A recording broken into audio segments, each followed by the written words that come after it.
It is a chilly December evening in Vandergrift, Pennsylvania, just above 25 degrees, but the court will heat up tonight with two WPIAL playoff teams from last season squaring off.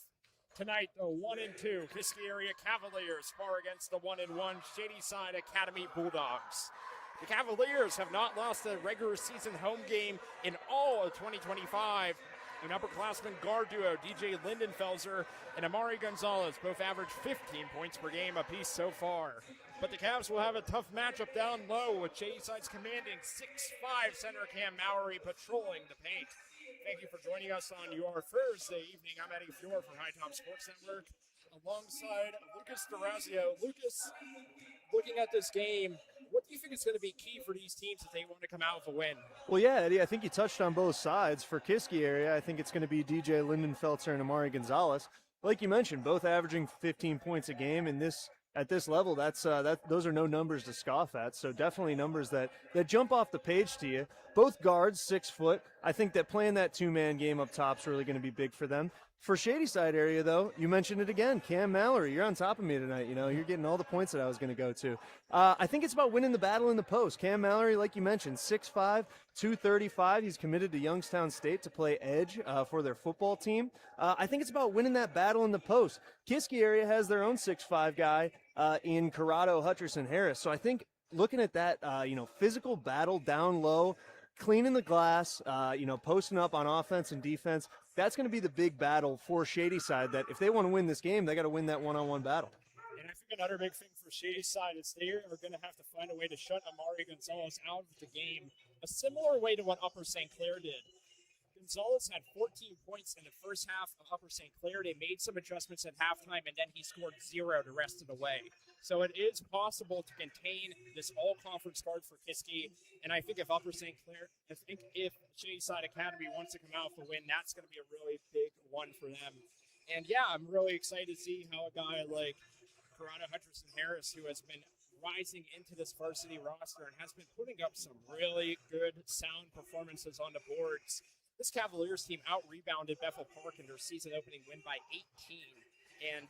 But out of the first few games, this might be the toughest challenge that Hutcherson Harris has had at center yet this season. Yeah, definitely. I mean, as I'm watching him warm up right now, I mean, he's no string bean by any means. But, when you're playing up against a Division I college football player that's going to be, what Mallory is next year, you're going to have to test your physical limits. It's going to be about getting physical in there, not just scoring and not just playing defense, but really, like I mentioned, cleaning the glass, getting offensive and defensive rebounds, making sure that Shady Side doesn't get second chance points off of, offensive rebounds for Mallory. And last year, Shady Side Academy, 14-13, made it to the second round of the PIAA tournament. They'll have a new coach this year, and Jim Dudas.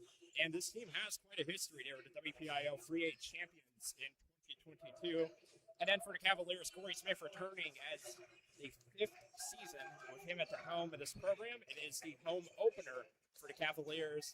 And the team shaking hands, getting ready to come back to the benches. Just going to throw it back to you real quick, Lucas. What excites you the most about this game? Well, I think it's nice for Kiski area, to get back to a chance to get back to 500 here in non-conference play before jumping in next week to conference play. Obviously, like you said, have not lost a home game in all of 2025 going back to last season. So they're really going to, again, try to defend that home court advantage and keep that streak going. Only a couple weeks left here in 2025. That would be a great thing to take into 2026 to say we have a really good home court advantage. And we are about to reach the national anthem in the starting lineup. We're going to throw it down to the Cavaliers PA announcer, and we will be back on High Top Sports Network in just a few minutes with the start of tonight's game between Shady Side and Kiski area.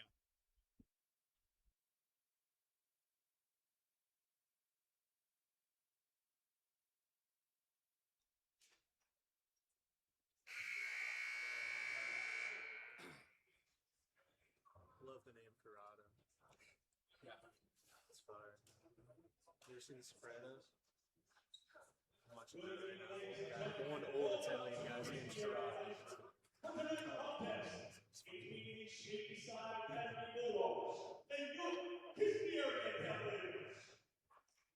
Before we introduce tonight's starting lineups, we ask that you please rise and remove your hats as we honor America with the playing of our national anthem.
And your starting lineups as they head out on the court for tonight's game. We're going to kick it off with Shady side starters, and it's going to be one big man in the front and then 4 guards surrounding him for both of these teams. You see it a lot in the WPIAL. Teams don't have typically as much size to really run 2 or 3 guys down in the paint. However, those wing guards will often come and switch down there.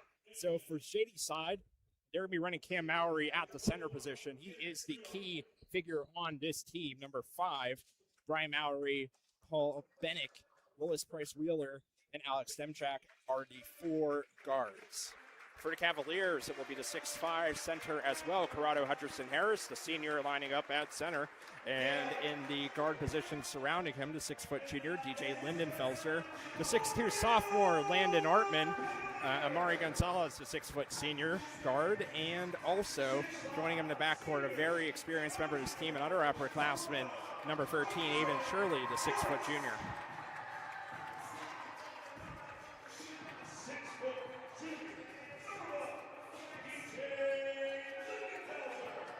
It is always important to get a win the first time you play in the home gym, right? Yeah, definitely. I mean, it sets off your entire season the right way. It gets everything rolling. And I think that there is some pressure on Kiski with that stat that we mentioned, you know, undefeated and on their home court in 2025. But they want to keep that going. I think they have that good juju from last year, that good mojo. And like I said, I think that that's something good to carry into this season and hopefully carry into 2026. In their previous games, both these teams coming off of a loss. For Shady side, a 63-38 loss to Eden Christian, a 64-54 loss for Kiski area to rivals Franklin Regional, who are no longer in the same section as the Cavaliers this season. But it's still nice to see the Murraysville squad of Franklin Regional, with how much they end up being at the top of 5A, still be on that schedule. And it's been pretty tough for Kiski, but it's not only Franklin Regional undefeated, also Upper St. Clair, the reigning 6A champions.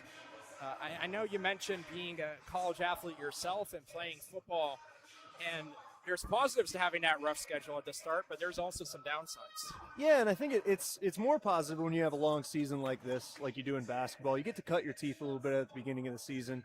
You know, you get battle tested. Those are 2 solid teams in Upper St. Clair and Franklin Regional to really test yourself against. And now it's time, like I had mentioned, to bounce back a little bit, try to get back to 500, and hopefully roll that into your conference schedule.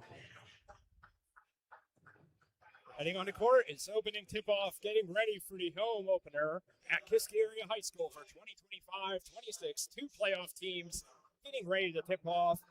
It is in that tip-off, Corrado Hutcherson-Harris, Cam Mowry, both listed at 6'5", getting ready for the opening tip. Senior on senior.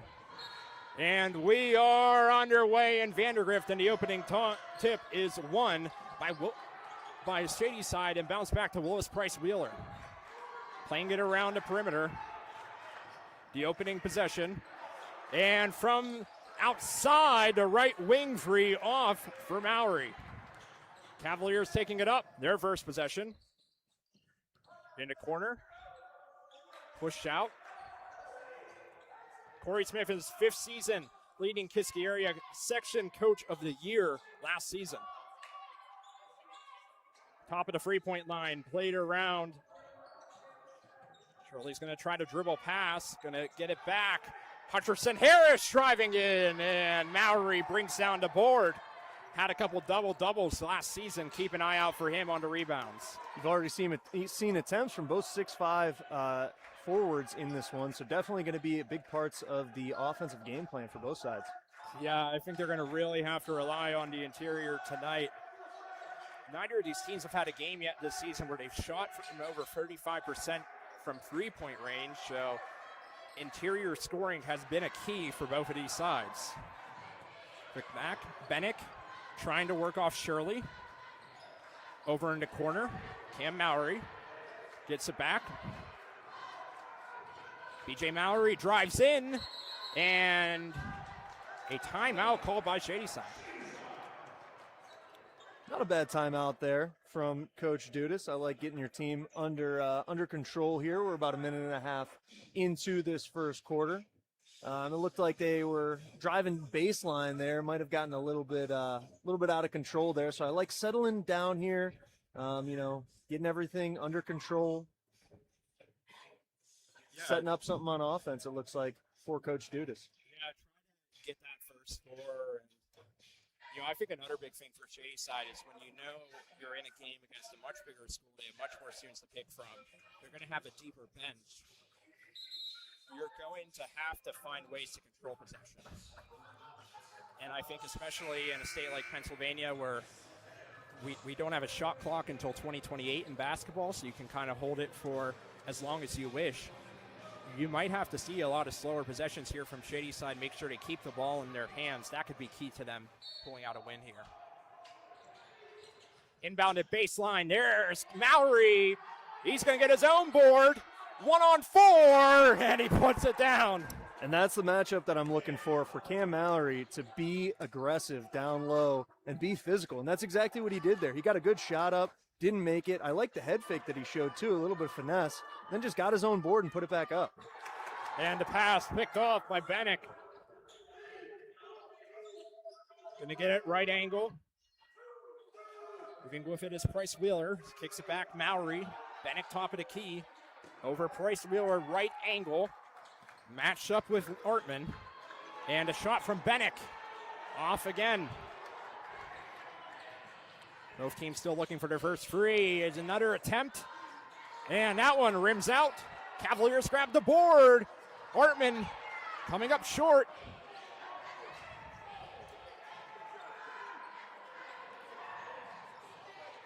And under the basket, and Shady side's going to end up with possession here.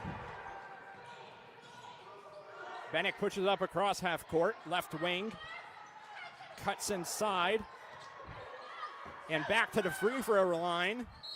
And a foul is called. It's going to go against the home team.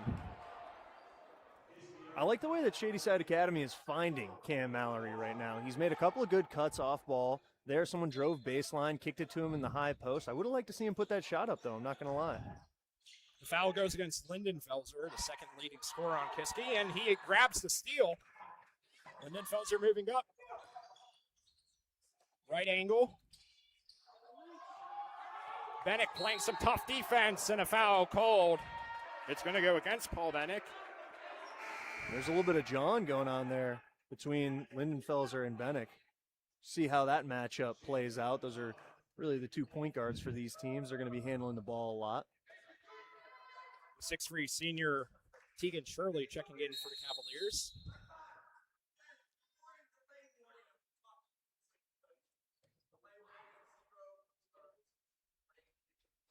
And it's a warning there on Alex Demchak for the Shady Side Academy Bulldogs. Looks like he was reaching over the sidelines a little bit. You got to stay straight up and can't cross that plane of the out-of-bounds line. Substitution for Shady side coming in, number 13, Julian Brown. Julian Brown subbing out Cam Mallory here, and he's a guy with some size on him as well. Under the basket. No good. Second chance effort from Shirley, and he will go to the line. They're going to get Brown on that shooting foul, 13. Didn't get the rebound and then kind of panicked a little bit. Didn't want to let Shirley get that shot up. Fouled him, and he's going to the line for 2.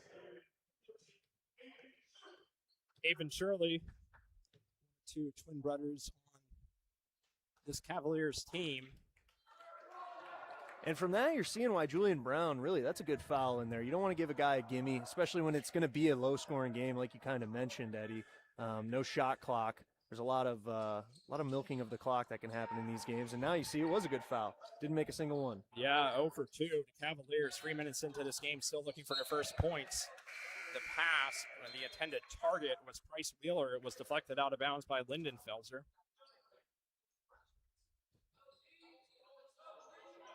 Substitution for Shady side. Mallory comes back in.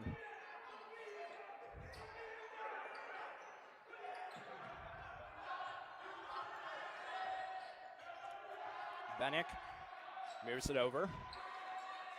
Brian Mallory, Bennick top of the three-point line. And the board for Price Wheeler. Yes, it goes. Great board from Willis Price Wheeler, and I like the adjustment he made in midair. Very decisive with it, too. One power dribble up, goes up for the shot, puts it home. Cavaliers looking to respond. It is Lindenfelser knocking it down for the Cavs' first bucket of the game.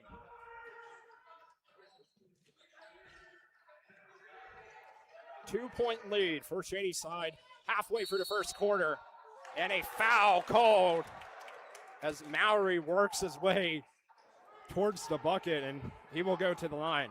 Yeah, that's a good attack there from Mallory. I like the way he's being aggressive with the ball. Took it from the high post there, tried a little Euro step, and they got in his way a little bit for a block. Mowry at the line. Misses the first. It was a key part of that Shady side team that made it to the second round of PIAA tournament.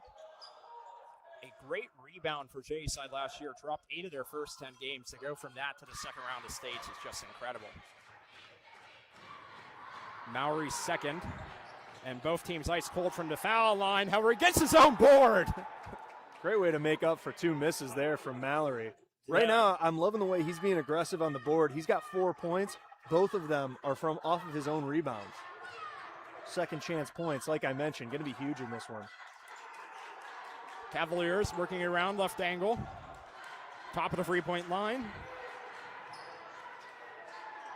And Lindenfelser had the last bucket. Right block, good. Same type of shot there from Lindenfelser, a little mid-range stop and pop shot. That one fading a little bit from the baseline. That's a tough shot to defend. So if he can hit those, Shadyside Academy's defense might be in some trouble. The pass looking for Bennis. He'll tip it out of bounds, and it'll be Cavalier ball. I'd say so far a big win for Shadyside Academy early on. Yeah, I think they've come out of the gate hot. I think that Mallory just needs to continue being aggressive on the boards. Lindenfelser up, he has 6. Lindenfelser feeling himself a little bit now as he's got all 6 of Kiski area's first quarter points.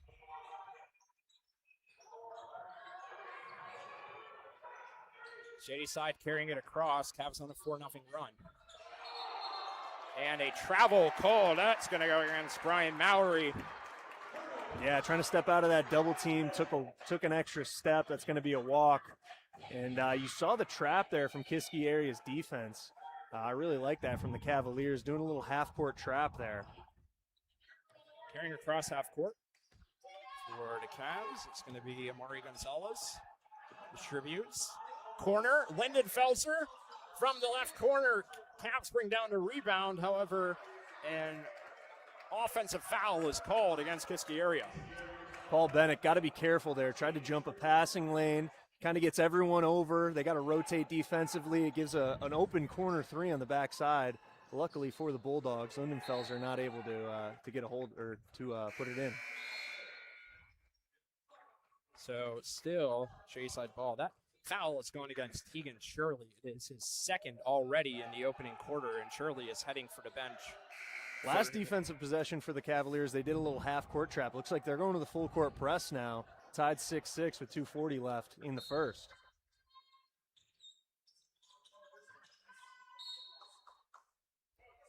And tipped out of bounds still with Shadyside.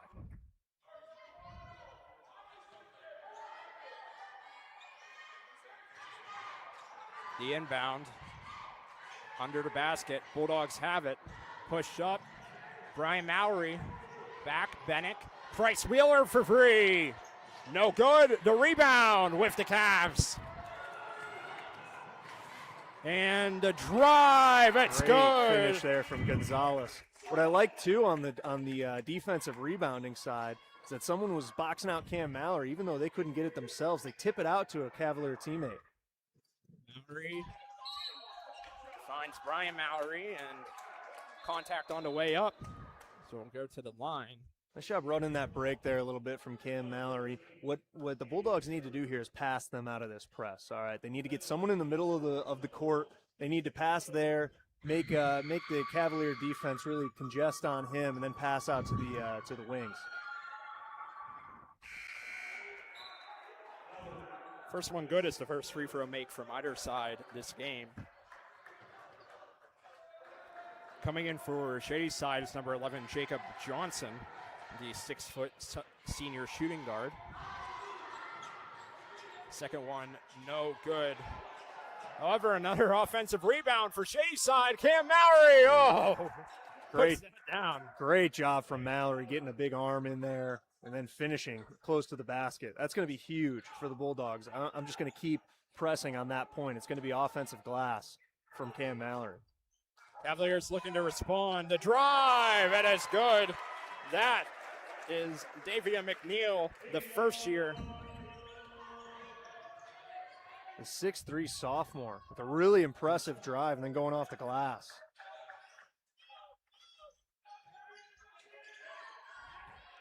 Cavaliers up 1. Minute 25 remaining in the opening quarter. Mallory. And, yep, doesn't get it on the way up. It's out of bounds. The Cavaliers student section saying it's theirs. And so are the referees. yeah. I like the move there from Cam Mallory, though. A controlled spin move, using that body to keep the defender on his back. Unfortunately, they crashed in on him once he got close to the hoop. Couldn't finish it. Loose ball. Cavaliers are going to take it. Julian Brown back in for Shady's side. 1-point game. Just over a minute remaining in the opening quarter. Stops, left block, and call down low. It's going to go against the Cavaliers. It's going to be out of bounds because it Yeah. hit that stanchion coming off of the hoop. McNeil, though, just a sophomore, getting involved in the offense here. He's a guy I believe we saw him playing in the JV game prior to this one. Looking to be a scoring threat early and often here, off the bench for the Cavaliers. Chris Wheeler takes it up. Brian Mallory back. Demchak. Into the corner. Brown back up Demchak. 35 seconds remaining in the quarter. 1-point game. Alex Demchak flips it over top of the three-point line. Shady side looking to take the lead here, down to 25 in the quarter. Controlling possession. And looks like it's going to be a timeout, Bulldogs. yeah, Going to draw something up here for the last 19 seconds of this first quarter. Attention fans, there is a red in the circle. I've been really impressed with the coaching so far for Shady's side. Just been able to make those adjustments and be able to commit to a game plan. And that's to get it to their best guy, get it down low, and it's clearly their strength and it's one of the Cavaliers' weaknesses.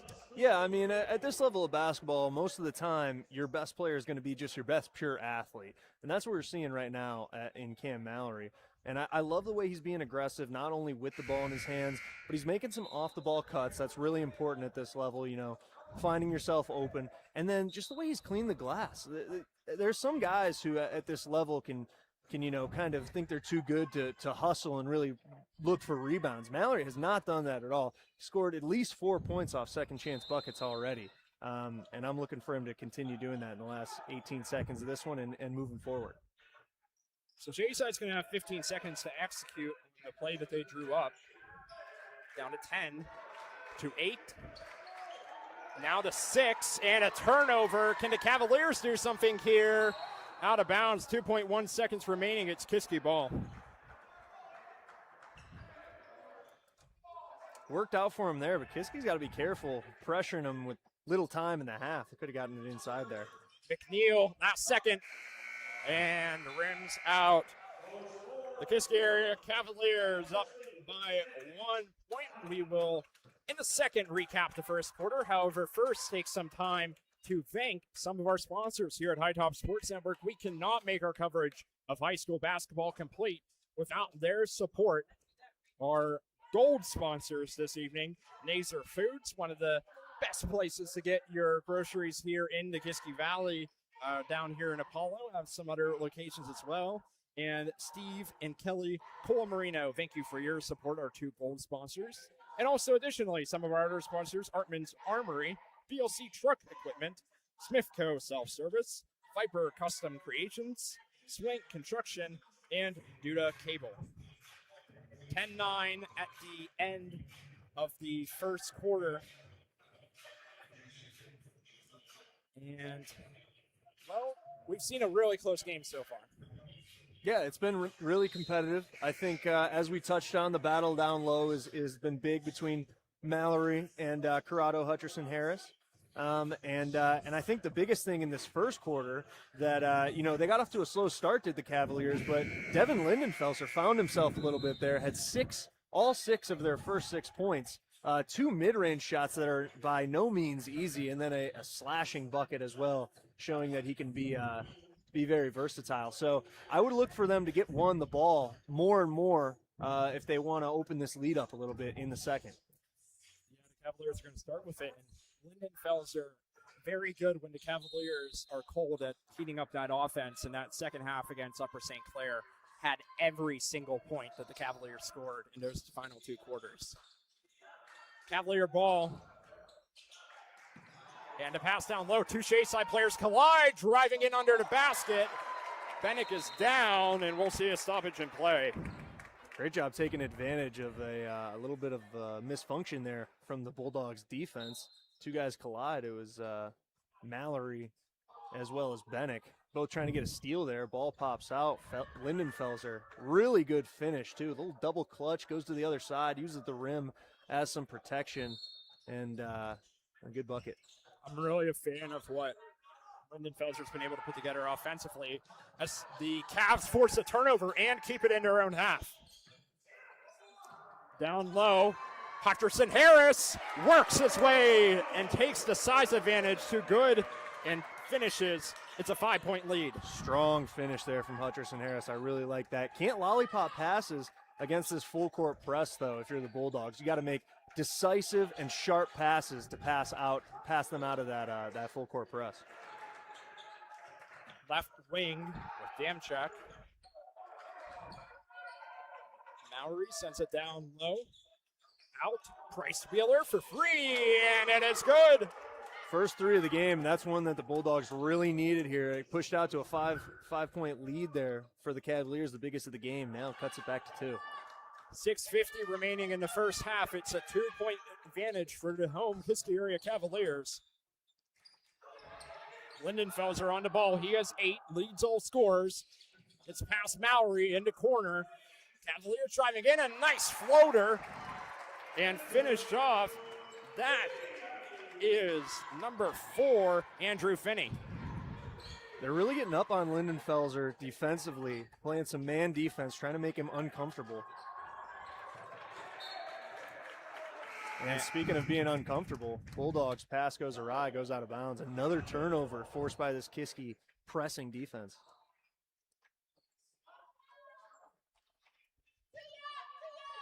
Some substitutions again. Angel Gonzalez, 5'11" sophomore guard coming in. As Lindenfelser carrying it over half court. Amari Gonzalez kicks it out. Right corner. No good, and a foul. It's going to go against Kiski.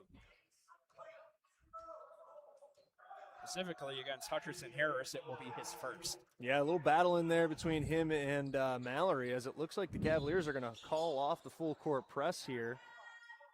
Got one guy up there, Gonzalez, making him a little bit uneasy. We'll see what they do in the half court. Pass intercepted. Taken down to court and finished off. Good dish there from Artman at the end of that one. Yeah, he is the quarterback for the football team too. So well, there you go. Obviously, great court vision, great field vision. Knows how to put his guys in good situations. Yeah, that is Hutcherson-Harris's 4th point of the game. Only 3 points so far for Shadyside Academy in the first 2.5 minutes of the quarter. Bennick, some contact, no. A call that is going to go, it looks like, against Shadyside. A flop warning. Yeah. I think maybe trying to get the call there was Bennick on that shot. Shady Side's got to get the ball down to that half spot. You know, running the baseline was Mallory. First off, I think he's been their best option thus far, but also it'll get them out of that zone if you attack those weak spots. Mallory brings down a board. Demchek. And no good on the other side. So the pace has sped up here in the second quarter. And from watching a lot of these Cavalier games, it's something that Corey Smith really appreciates when that happens, when the Cavaliers play to a fast pace. Shot off from Lindenfelser. Another one of those mid-range shots. He's hit a couple of those today. This time, couldn't cash in on it. Shady Side gets the rebound. Bennick gets it over. And Shady Side slowing this ball down. The Cavaliers playing some hard-nosed defense, not letting them get into the painted area. And that was a fantastic pass to find Brian Mallory. Yeah, great dump off there from Bennick. That shot, three-pointer. And Gonzalez has tried a couple of them now. None have fallen so far. Cam Mallory air balls, gets it out. Bennick from deep, and got a reaction out of the Cavalier steering section for that one. Yeah, just a little bit short there. I like the attacking nature there from Cam Mallory on the break, though. Good spin move, good footwork. Showed a little bit of that football background, doing some spin moves maybe off the edge on a left tackle. Couldn't put it home, though. And then Bennick with a missed three there. We have a timeout with just over, it's around 5 minutes remaining in the opening half. And I think it's really interesting what the Kiski area defense is doing, mixing up a couple of different things. They've gone from a full court press, they've done a half court press, they've been in zone, they were in man off that last Shady Side bucket. They've done a lot of different things. I've seen them in like a 3-2 type of thing where Mallory's been running the baseline, going half spot to half spot, which is really one thing that Shady Side should look at more to get them out of it. But I like the way the Kiski area is kind of mixing it up here, mixing up the looks so that Shady Side can't determine exactly what they're doing every time and formulate a strategy to beat them. yeah, that's a fantastic observation, Lucas. It really comes down to the work to get done in practice. Yeah. To prepare for out, especially when we're only in game 4 of the season. Mm-hmm. Yeah. It's not easy to run multiple different defenses, and it's really not easy to perfect one. So to do a lot of them and do them all pretty well thus far, as they've only given up 14 points through a quarter and a half of basketball, it's pretty impressive and something to give up to Corey Smith, the head coach of the Cavaliers. 3:52, clarification on the time remaining in the first half. The Kiski area Cavaliers lead by 4.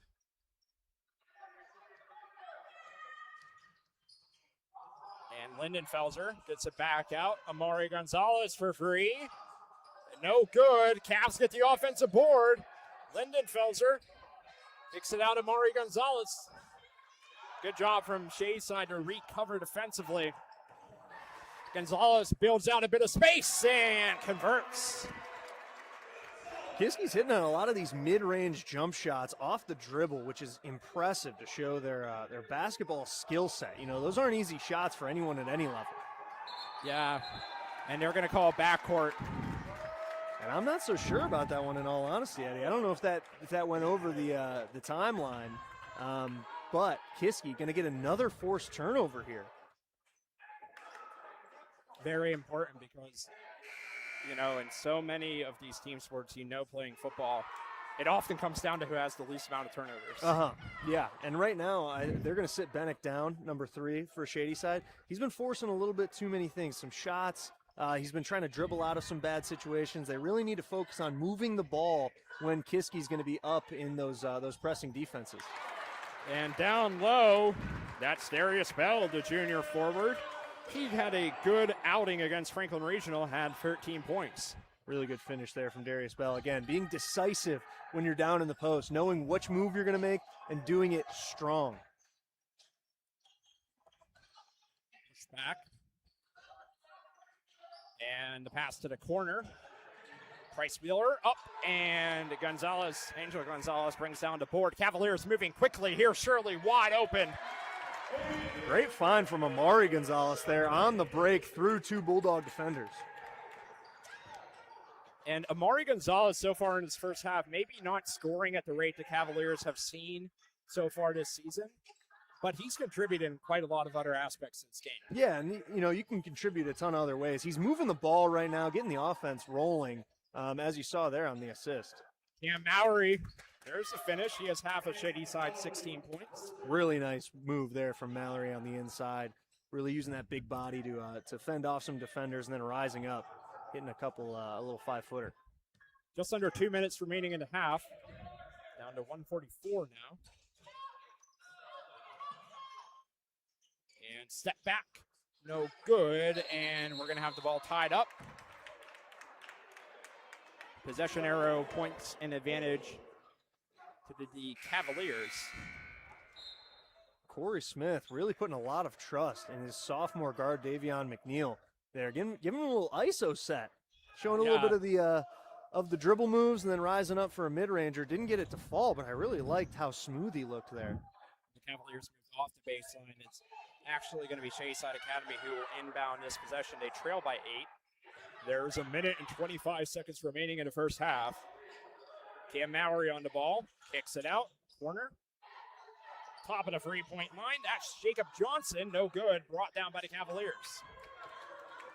The pass up, Amari Gonzalez, and a beautiful team play. It was Gonzalez to Shirley to the end, finding Darius Bell for the finish. Great touch pass there from Shirley. And Gonzalez, again, not scoring as much, but really helping out this offense, pushing the ball up the floor there in transition. That's what you want to see out of a senior. See the leadership on the court. 45 seconds remaining in the half. The largest lead of the game right now for Kiski area. They are up 10. Price Wheeler, no good. Another defensive rebound by the Cavaliers. Andrew Finney out, corner, and goes a bit too strong. Rebounded Shady side, out of bounds. The Cavaliers petitioning for it. And they're going to give it to him. Yeah, another turnover. Off of Alex Demchek there. And again, Kiski has really, really made the, in this second quarter, they've pushed the pace by doing, not only pushing the ball themselves in transition when they have it, but also pressing now defensively. And there, a turnover force really just from a mental error from the Bulldog offense. And, all of a sudden they've pushed this lead out to 10 points here with just 24 seconds left before the half. And signaling from the inbound. The ball returned to Amari Gonzalez. Cavaliers leading scorer takes it with 18 seconds remaining in the half. Cavaliers slowing it down. This will likely be the final possession. Gets it over. The drive, the floater. It's off. Cam Mowry grabs the board. Out of bounds. Cavs have it. Final second. Got him at the buzzer. Amari Gonzalez, number 3, counting down, takes the three-pointer, and it falls.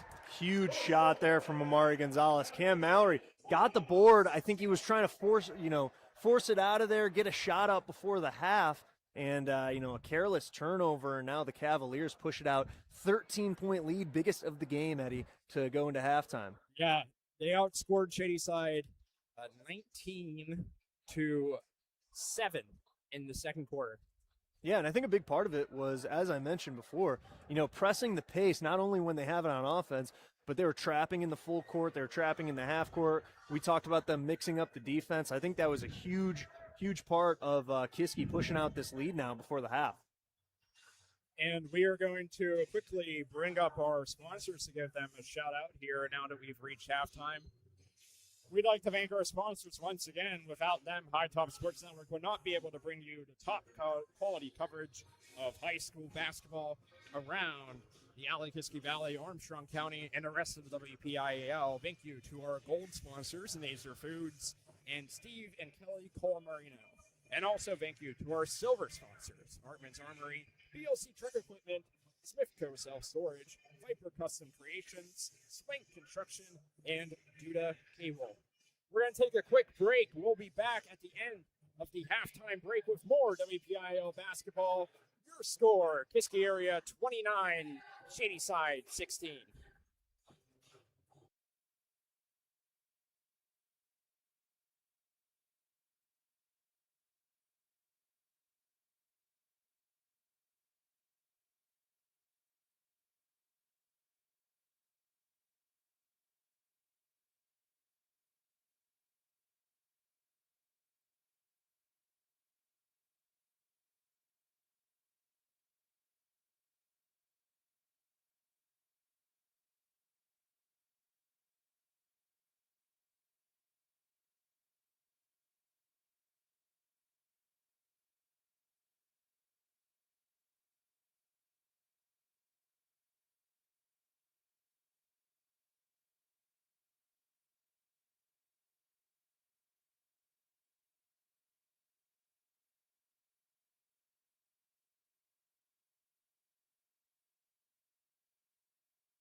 Second half here at Kiski Area High School, WPIAL non-conference basketball, 5A Kiski Area against 3A Shady Side Academy, two playoff teams in their respective classifications. Last season, it is 29-16 Kiski Area, and I think the tale of this game so far, as I come back here on High Top Sports Network, I'm Eddie Firm, joined by Lucas Durazio, but I think the tale of this game so far, Lucas, has been the Cavaliers just making less mistakes. Yeah, and I think they forced Shady Side into a lot of them as well. I think that second quarter, they really picked up the pressure. They did some full court press, half court trap. They mixed up their defenses, and you know, that caused a lot of mistakes from the Bulldogs offense. There was a lot of turnovers, a lot of forced and unforced errors from the Bulldogs. So they really got to take care of that ball, get the ball down low to their man Cam Mallory, and get themselves back into this one. And yeah, just take care of the ball. Don't make as many mistakes. Yeah, that was a big part of Shady Side's offense in the first half. Cam Mallory, we talked about him in the pregame, the main returning member of this team. Obviously, an incredible athlete going on to play football next year at the Division I level. And so far, he does have half the points for Shady Side. However, we were talking about how one of the things that Shady Side could definitely try to work into their offense is feeding him more in the second half. Yeah, and I think that the way to do that is they just need to settle down when there's all this pressing and trapping from Kiski area. They need to pass out of these traps instead of trying to dribble out of them, and then look down low, look in the middle. You know, that's really just going to break down that defensive pressure from the Cavaliers. It's hard to settle down when it's early into the season. You want to press a little bit sometimes, too much, do too much yourself, but Shady Side needs to do that as much as possible. Cavaliers for the opening possession, drive from the right block into the paint. That is good. And it is the first points of the second half. Count them to Landon Artman. Good take there from Artman. Mallory down low, draws the foul. And there it is. Mallory cleaning the boards, being aggressive in there, going to get it, and then going back up with it. I think that he needs to do that more. They need to force the ball into him. And he's going to do this. He's going to draw fouls. We saw it in the first half as well. And he's got to, you know, cash in here from the line.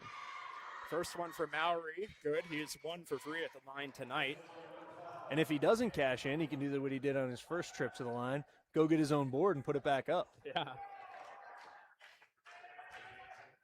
Here's the second. Mallory. No good. He does get the board. Over into the corner.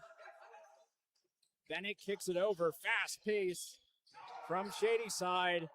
And that's the kind of possessions they're going to need to have. That's exactly right. He goes block to block while they swing it around the outside. He gets it in there. He just does one strong drop step, puts it off the glass and in.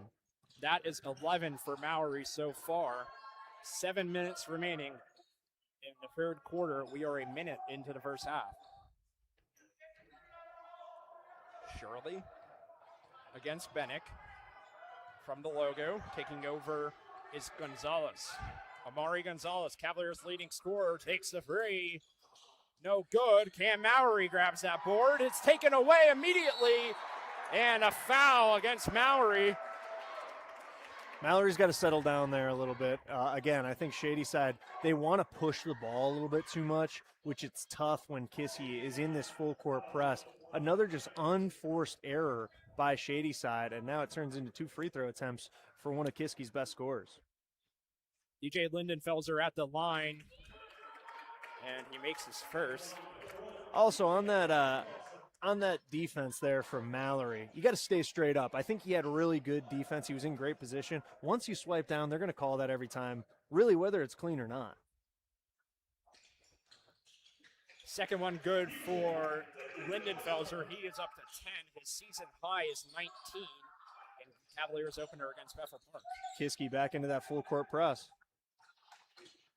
Good job to move the ball, though, as it's a rough finish going up.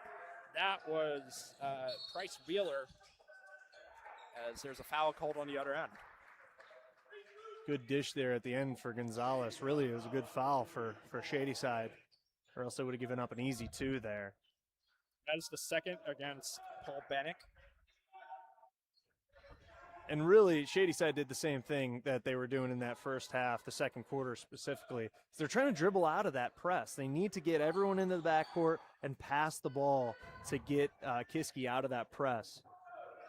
Yeah, if you can hit him with enough quick passes, even just 2 or 3 straight possessions where you get to the bucket, the Cavs are going to have to be forced to adjust. Yeah, and the other thing about it, too, is even if you're not pushing the ball up and getting points out of it, Kiski's got to run to the ball. They're trying to trap. They're going to be moving around a lot, and they do have a deep bench, but, you know, that's where conditioning comes in if they're going to make them run more.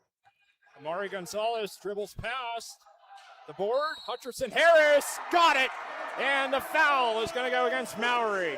Yeah, Mallory got him on the body there. Tried to help a little bit too much on the shot, which I feel like they already had pretty good defense. He was going for a block, and it really freed up Corrado Hutcherson Harris for the rebound. And then the and one as well. Good, strong finish from him. Hutcherson Harris at the line, the 6'5" senior. Gets the and one. And the Cavalier lead is 17 points. Aggressive defense yet again from the home team. Here's Mallory. Nice step past Shirley. No good. Under the basket. He's triple teamed. He still finishes. I wanted to say he should have passed it out there to the wing. There was a guy open in the corner, but just go up with it, big man. I like it. 13 for Mallory. He's dominated on the inside. They got to keep working the ball into him. Going to be interesting to see how the foul situation develops. Both him and Hutcherson Harris on 2 fouls each. As Lindenfelser fade away converts. Great finish there. I honestly thought they might have called a foul on Demchek because he got him on the arm a little bit, but to be able to adjust and still knock that down is really impressive for Lindenfelser. Mallory in the corner. No good. Brought down. Demchek. Back. Bryce Wheeler. And brought down by Hutcherson Harris. A couple of open looks there for the Bulldogs. Couldn't cash in on either of them. They need to start hitting those shots, especially when you're down 17 in the second half now. And a good finish by Harris. And a timeout called. Hutcherson Harris up to 9. He is the Cavaliers' second leading scorer, and the Cavaliers lead up to 19. Well, in the pregame, we talked about that battle on the inside between number 0, Corrado Hutcherson Harris, and number 5, Cam Mallory for Shady Side Academy. And, you know, for the most part, I feel like Cam Mallory has really been winning that matchup, especially on offense for him. But right there, the last couple of possessions now, I think Corrado Hutcherson Harris is you know, getting back into that battle. He sure is. And, you know, it's really impressive because there is quite a size difference. These two guys to be able to fight into possessions like Hutcherson Harris has been able to do and be able to finish at the bucket those last 2 tries. Yeah, I think Mallory's got to focus, or really whoever's on him, as we see Mallory subbed out now. It seems like Shady Side is going to opt for Julian Brown, number 13, instead. We really got to see him put his body on Hutcherson Harris. You know, even though you are a bigger, stronger guy sometimes, you know, that's not enough. It's all about positioning. So he's got to make sure that every time a shot's going up, he's putting his body on 0. Shady Side forced deep inside and another turnover. Another unforced error there from the Bulldogs, just not sharp on some passes. As we see Alex Demchek, pass goes through his hands and another turnover. Substitution and Mallory comes back in. He's been on the bench twice, and I think he's been on the bench for a combined total of 20 seconds. Yeah, getting a couple of quick subs for him. Foul on the way in. This one's going to go against Bryce Wheeler, and it will send Andrew Finney to the line. I actually think Bryce Wheeler had a clean block. I think it was on the body from Jacob Johnson there was the foul. First one, not good. Finney. Also a wide receiver on the Cavalier football team. Cornell Titus checking in here for Alex Demchek. And if I'm if I'm Jim Dudas on the bench, I'm going to go up to Demchek and tell him to take a deep breath. I think he needs to calm down a little bit. Really, all the Shady Side guards do, is they're forcing a couple too many turnovers here. The Cavaliers aren't giving them any space to work with. This is the philosophy on defense that we've seen from Corey Smith from the second he became this team's coach. Play as aggressive as possible. Mallory. And a foul going to go against the Cavs. Mallory's got to be careful there, catching the ball in the corner. Shuffled his feet a little bit when he caught it. They didn't catch it, but that could be easily called a walk. That's also 3 fouls against Tegan Shirley. First player to reach that mark so far. They're going to call another foul here on Kiski area on number 12. That's Bell. Yeah, I mean, it's getting physical on the inside there. I mean, they obviously understand that the thing they need to do to keep this lead is to keep Mallory at bay, and they're trying to do it by bodying him up there, denying him the ball. Brought down by Finney. Halfway for the third quarter. In the corner, no. I believe it was the power play goal. That went over the head of Eshbaugh. 6:55 left here in the second period. We're all square at 3 apiece. Here's Rollo, 2-on-2, but just in front of Heilman. Riverhawks have had a couple good opportunities on breakaways, but just haven't scored on them. They more or less scored by putting the puck on the net. I know I say that a lot. I feel like it's the most common phrase I use here, but that's really a big part of what I feel like Armstrong's done this year. He's just been diligent with just putting the puck on net and hoping for a deflection or a goalie that gets kind of shielded a little bit. And so that's been their MO. Here's Duncan. He had a chance. He just couldn't handle it. So now he's going to have to try to pass it away. He does, but it's knocked down. This one past Rory for sheer and down towards Eshbaugh for an icing. Stops play at 6 minutes exactly. Also want to mention the Belmont Complex, besides those great pool membership discounts going on through December, make a great Christmas present or stocking stuffer. They're still taking registrations for that's the Belmont, their in-house program, which ages 9 through 12 on Saturdays from 11:20 a.m. to 12:20 p.m. in partnership with the Arrows. So basically you can register for the Arrows programs, one of the more notable club hockey programs around the Arrows. Very full trophy case here as a result of their work over the years. Again, you can take registrations for the Arrows programs, 9U through 12U, Saturdays from 11:20 a.m. to 12:20 p.m. in partnership with the Arrows. Here's Brashear. He's going to put it on net. That one off the feet of Molesky. 3-3 your score. 5:26 left, second period of play. Just 5 minutes separating us and the majestic movements of the Zamboni. That one quickly shot on by Duncan. Nothing doing. I think he was a little bit more advantageous with it. That one he lost it and didn't get a shot. He had maybe a better angle at that time. But that time he throws it on net quite quickly. But here's a chance maybe now for Latrobe. Eshbaugh doesn't know where it is. He's looking around. A couple times, again, Eshbaugh just has not been able to kind of know where the puck is at all times. Duncan with it.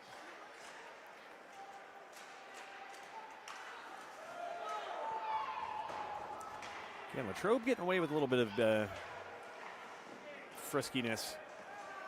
But maybe frisky's not the word. Being a little bit extracurricular with their activity. Now I think you know what I mean. There it is again. Eshbaugh just cannot get his, get that puck stopped. That one squirted off the glove, and luckily he had his pad down. It's got to be the new light bulbs. Got to be. And of course, the light bulbs being installed because of Saturday, the public skate, but also the Taylor Swift birthday party tribute celebration. December 13th, 7:30 to 10. Music, skating, food, drinks, and friendship bracelets. That's right, you heard me, right? Friendship bracelets will be made. Nice job there to center it, but Riverhawks do a better job with their defense, prevent it from getting to its intended target. Here's Miller now. He's going to skate in. He's able to keep it alive. Now Graff with it. Graff's going to come around. He's going to try to backhand. Still loose in front and covered up. Graff with that nice little backhand there.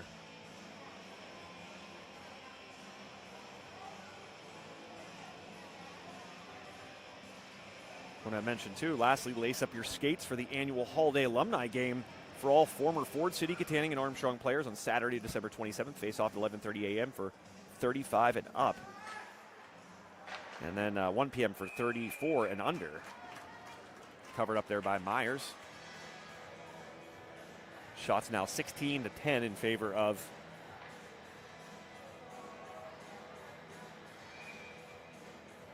the Riverhawks of Armstrong. Bauer chases this one down, tries to get it to Miller, but deflected away. Now Latrobe tries to keep it, but now they do keep it now. Miller has it. Miller flying through there. Tell you what, that's fun to watch him and Graff skate together. Two of the faster, I'm probably going to say probably the two fastest skaters on the ice. Boy, oh boy, was Miller flying there. There's another Miller, this one the Jonah variety and on Armstrong. He had that for a moment. Now Graff gets that one, knocks it down. It's off the mask of the goaltender, and he's hurting. Oh, nearly off his pad. And they're going to have to maybe give him a quick little look. Look like he was kind of like grabbing in his face there for a moment. Taking a Jake Graff shot to the face would not feel good, even with a mask.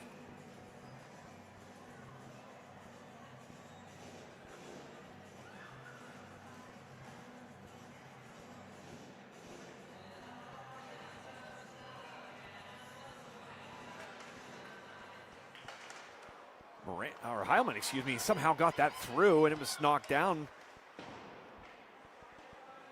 by Myers. Man, that was a small window for Myers to squeeze that through. He somehow does. Maybe an opportunity or 3-on-2 for Latrobe, but lets that one, or lets the puck just get out a little too in front of him. Oof.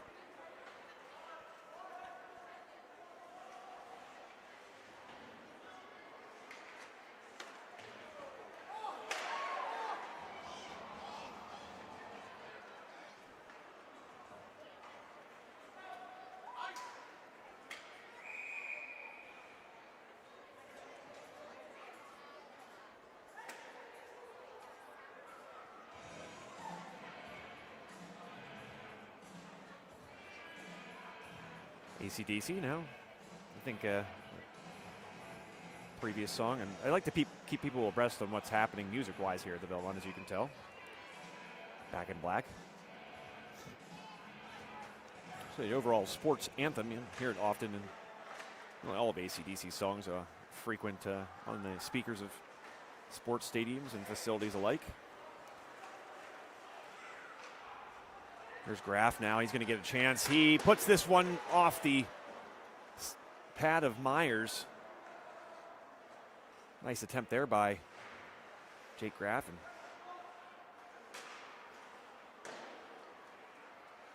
now the Riverhawks will battle for it. And Jonah Miller somehow gets that one. Graff, oh man, what a good job by Miller to steal that one away and get the pass to Graff, but just not enough room there. Deflection or skate.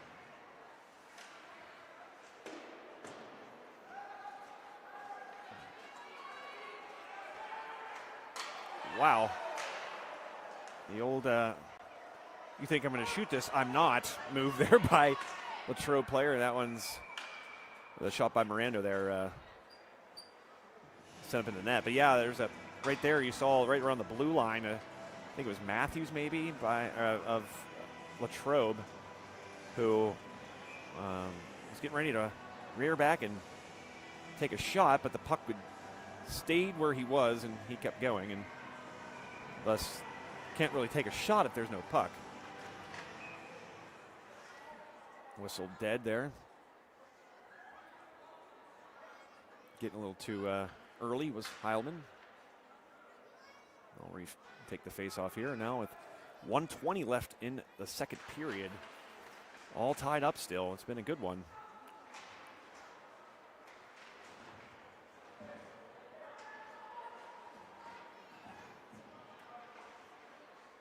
Here's Rollo. Maybe a chance here. Latrobe's really tightened up its defense here in the second period in particular.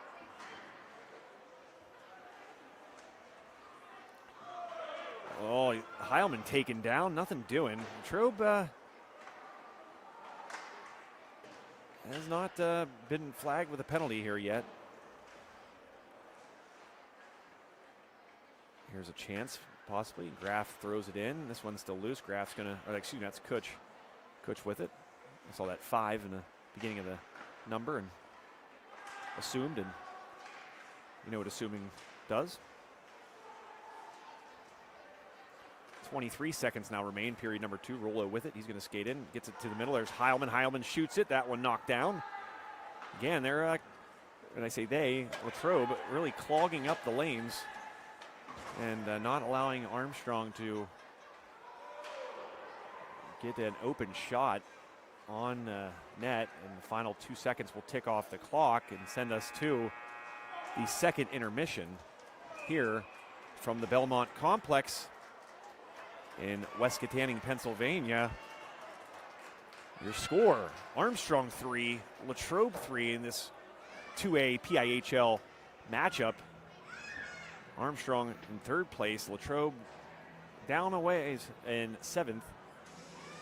A big gap between these two teams, but Latrobe not playing like it here tonight. They're playing quite strong. They were up momentarily, and I say momentarily, it was about a minute. Oh, there's going to be a penalty when the Riverhawks come out. The Wildcats, there was a little bit of a trip there, and it looks like that will cost Latrobe as they have 2 minutes next to their name now up on the scoreboard for the first time here tonight. Armstrong penalized twice, so see if the Riverhawks can take advantage of that when they come out. You know, I'd love to ask a hockey coach, maybe it's something to ask Coach Jeremy next time I talk to him, if you have all that time and you're coming out to 2 minutes like the Riverhawks will have, does that help you kind of strategize what you want to do on the on that power play coming out? And you'd think it gives you plenty of time to plan. I'll do my best to follow the Zamboni because it is just a sight to behold. Every time I'm here, I always think I got to know whether or not these guys get a license, if there's like what the requirements are, because if not, I got to convince Gary Montebell to let me come and take that baby for a spin. It's a long-standing bucket list dream of mine, and boy, oh boy, would that be the thrill of a lifetime. And I noticed there's like steam coming from that water. Is it hot? Is that water really hot? Like, what temperature is that water? I gotta know. These are things you gotta know. But don't want to get too caught up in the Zamboni activity here. Well, it looks like I've been snapping people this entire time on Snapchat. It's open on my phone, and I sent people snaps. So sorry about that. Don't know what I sent you. I apologize. I want to recap all the things that the Belmont has going on, and we got to get a close-up of this guy because he is the man. Yeah. Yeah, that's just something right there. Oh, people want him to honk. Oh, that's great. He doesn't have a horn, kids. Probably quite obvious. You wouldn't need a horn if you're the only vehicle out on the road. The road here being the rink, so kind of a strange request by the Armstrong student section, but I digress. Again, I want to recap some of the things that are going on here at the Belmont Complex. Certainly, I say this wholeheartedly, and I really don't ever say anything on the air that's anything but it's just a great place and a great resource for the community. I feel like struggle to find things for kids to do nowadays, and places like the Belmont Complex and their efforts, always providing those kind of resources to young men and women around the Armstrong County area, particularly here in Katanning, West Katanning, Ford City, and surrounding little townships. Oh man, now the security guard's trying to get him to honk. Interesting. And he just does not do it. I'm gonna guess it's because he doesn't have a horn. Yeah, when he comes back around, that's something. I'm gonna get the crew down here that's trying to get him to honk in a vehicle that doesn't have a horn. Anyways, but again, Belmont Complex is a tremendous place, guys. Make sure you take advantage of all their great programs and opportunities here. I'm going to go over them again for you folks. The Little Pens program. This is important because the deadline's fast approaching. The Little Pens Learn to Play Hockey program registration deadline is December 17th, and it starts on January 24th. It's 10 sessions, ages 5 through 9. It costs $249 and includes all equipment. That's a heck of a deal, folks. They're going to do it. They want him to honk. Nope, he's not having it. I'm glad they kind of gave up there after the first few tries, but anyways. You get 10 sessions for $249. Think about that, folks. And equipment. And typically the equipment would retail for $450. You get the equipment and 10 sessions for $450 and instruction by certified coaches. Again, you can register online at the Belmont's website. That's belmontcomplex.net. You take advantage also, so it's only $249, and you can also take advantage of a $50 off scholarship option while it lasts. So log on to belmontcomplex.net and sign your little tyke ages 5 through 9 up for the Little Pens Learn to Play Hockey Winter Program. Again, registration deadline ends December 17th. That's 6 days from now, folks. So urge you to hop on there and take advantage of that. In addition, they are having a Christmas 3-on-3 draft hockey tournament. It's a one-day event. So it's a one-day event per age group. There we go. Okay. One-day event per age group from December 26th to the 31st. That's why I saw that date and I was confused why I said one day. But that's each day is designated for an age group, of course. December 26th, the day after Christmas, until New Year's Eve, December 31st, for ages 8U to 16U. The cost is $25 per player. You can go to belmontcomplex.net. I got to tell Gary to quit writing the word web page. But the website for info and online registration. It's belmontcomplex.net for the Christmas 3-on-3 draft hockey tournament. Also, pool discount memberships are on sale now through the end of December, and it obviously makes a great Christmas gift. Nice thing to stuff the stocking with. I would like to wake up Christmas morning after Santa departs and find a Belmont pool membership in my stocking. I know that. That, along with a Billy Ray Cyrus cassette like I received on a Christmas of like 1995, I think it was. Just a very young, bright-eyed, bushy-tailed Joe Rhodes getting a Billy Ray Cyrus cassette in 1995. It was a thrill. As the Zamboni, about one more pass left. So yeah, pool discount memberships available now through December. Makes a great gift, and take advantage of the discount. It only makes sense. Why pay more? So get it now.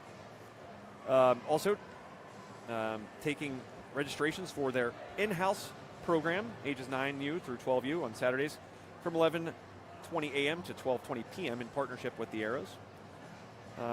Also, this is a great event too. I might have to talk to Gary about High Top Sports Network being here for this, but the annual Holiday Alumni Game for all former and Katanning and Armstrong players on Saturday, December 27th.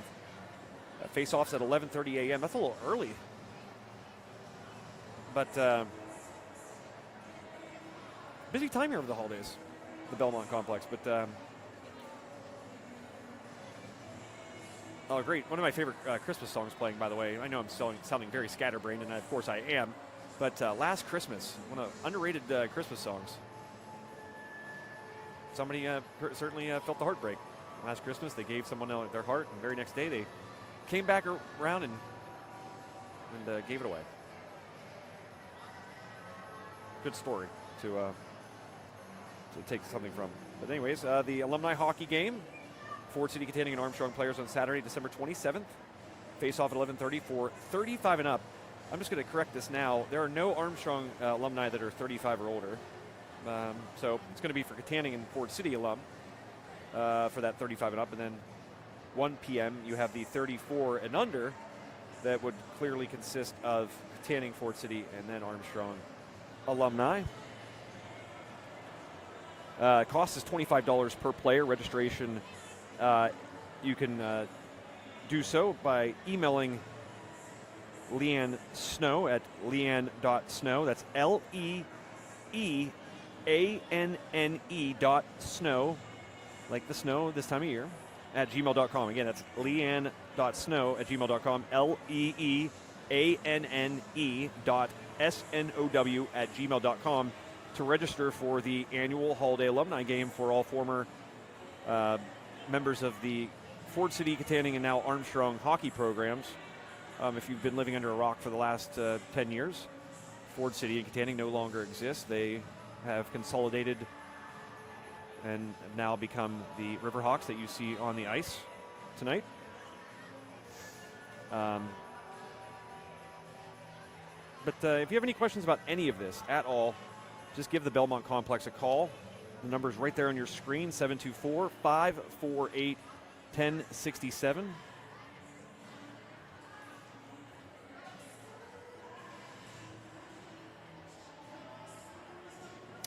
And I would be remiss. I mentioned a lot there of what's going on here. I would be remiss, and I'm going to put this on camera.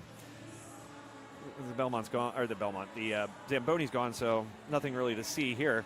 Hopefully you can see this. I don't know if my camera's going to pick it up since it's so close. This is a flyer for the Taylor Swift birthday party tribute celebration. Yep, you read right. The Taylor Swift, the Ice Era birthday party tribute celebration. It's a little wordy, but I bet you it's going to be one heck of a time. I almost cursed.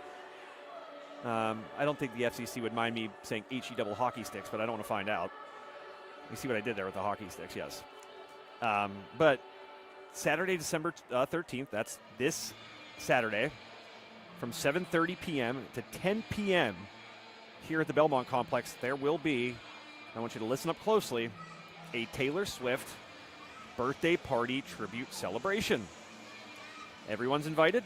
You got music, skating, food, drinks, and last but certainly not least, friendship bracelets. So I'll be there. I know a lot of high top family and friends will be there because we wouldn't miss that kind of thing. So make sure you too are in attendance for the Taylor Swift public skate.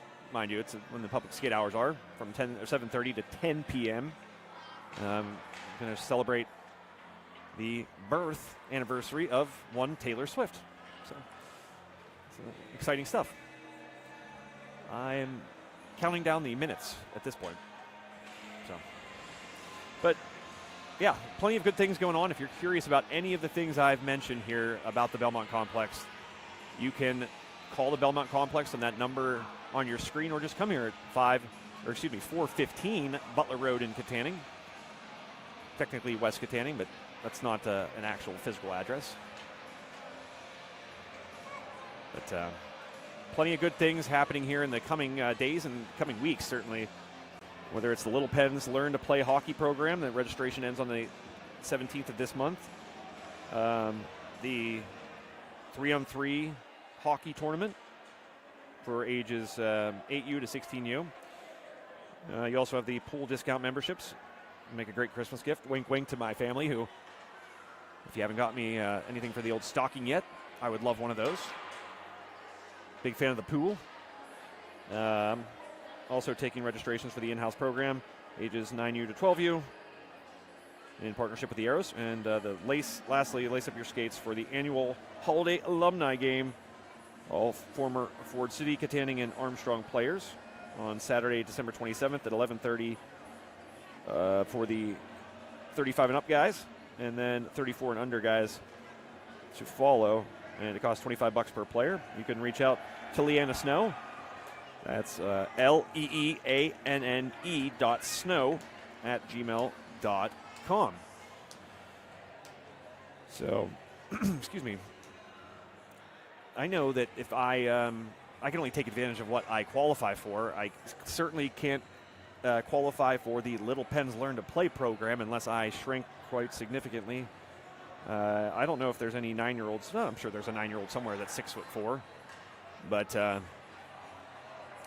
I don't think that they'll let me pass. I don't think they'll let me on the ice, unfortunately for that. But I can tell you this: I do qualify for the Taylor Swift birthday party, so I will be there for that. I hope you will be too. 7:30, 10:30 on Saturday. Third period about to get underway here from the Belmont Complex. Tonight's sponsor. All tied up at 3 apiece. Let's see what the fresh ice does for all these guys. Ice just looks better after you give it a little bit of a bath.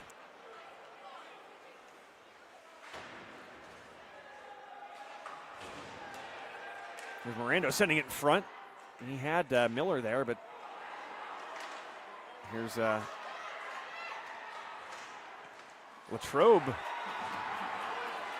So almost a shorthanded goal there, but by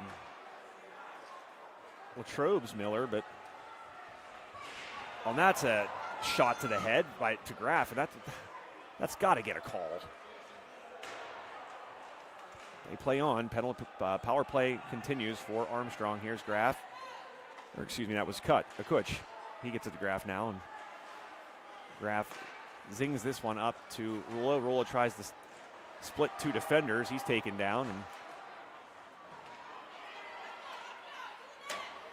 power play more than half over. Only 44 seconds left. And really no good opportunities thus far. This Latrobe team certainly has looked a little different in the certainly in the second period here to begin the third. Armstrong, you'd think that they're Latrobe, that is at full strength, but they're at the man disadvantage.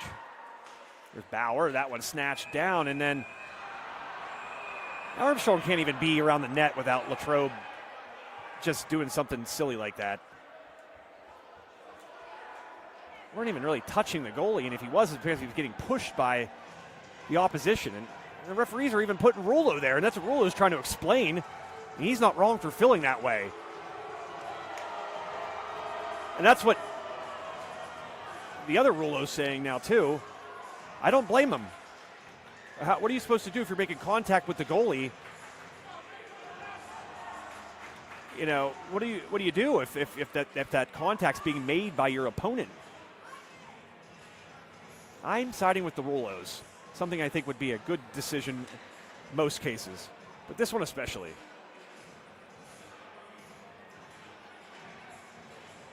Yeah, I'm not sure. You can go back and watch that one again, but I feel as though that you don't really have a choice to cheap shot a guy if you say you're trying to protect your goalie, yet the reason your goalie is being contacted at all is because your players are pushing him into him. So, nevertheless, we continue now. 19 seconds remain on the power play. Oh, nice little move by Graff. He catches it, throws it behind his back. Never seen that before. That was pretty nifty. Graff's going to get it again. He's going to center it. He has a chance. There, was a chance by Heilman. And that one's going to go up into the net with 2 seconds left on the power play. Man, oh man, what a great pass from Graff to Heilman. Heilman just frustrated. You could see it right there, number 18. He wanted that one back. And Graff will stay on, but some of his line mates will change. Out goes Heilman, out goes Bundy. Little Led Zeppelin playing now. One of my favorite bands of all time.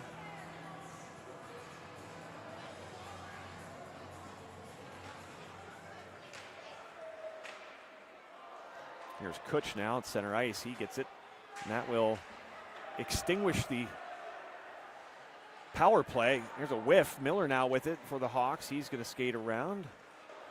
Dumps it back across. Graff now with it. Graff centers it. No one home. Oh, and there's a nice centering pass by Billner, but no one home. Miller, a little give and go to Graff. Chance there now. Puck loose, and the netminder Myers able to cover it up.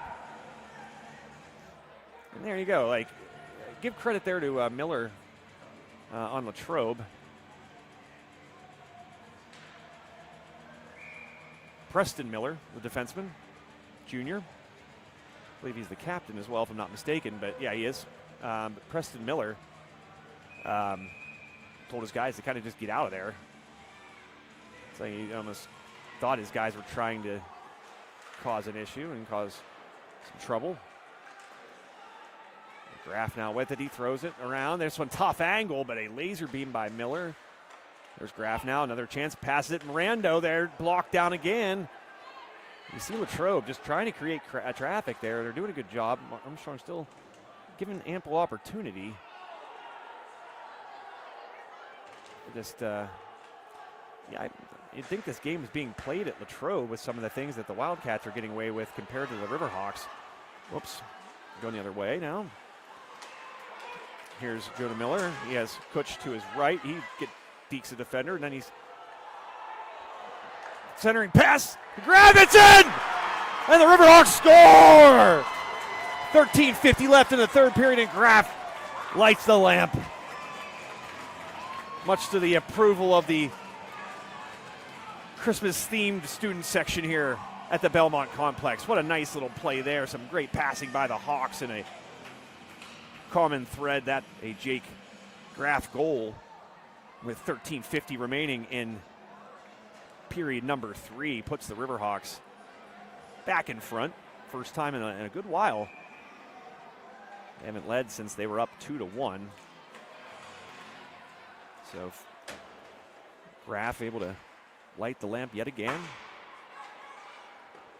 Pad save there by Eschbaugh. Eschbaugh pokes it away with his stick there. Well, the Riverhawks get it back. They're going to try to rush. Just dump down. Latrobe sends it back. And again, I'm going to stick with what I said. This Latrobe team is a little bit more aggressive, a little more fluid than they were in that first period. Certainly second period, some progress as well. And certainly looking very fast and quick and active here now in this third period as well. 13 minutes remaining. Third period. And a chance for Heilman, but just couldn't get momentum going enough. And had a couple Wildcats on his,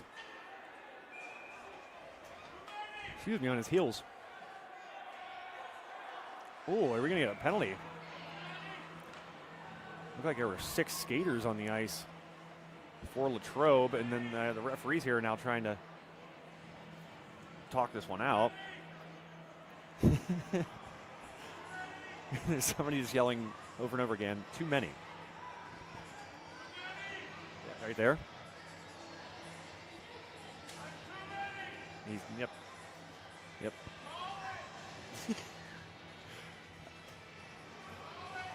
If the Riverhawks get the penalty here, this guy is going to be the reason for it. He is too many. You heard him.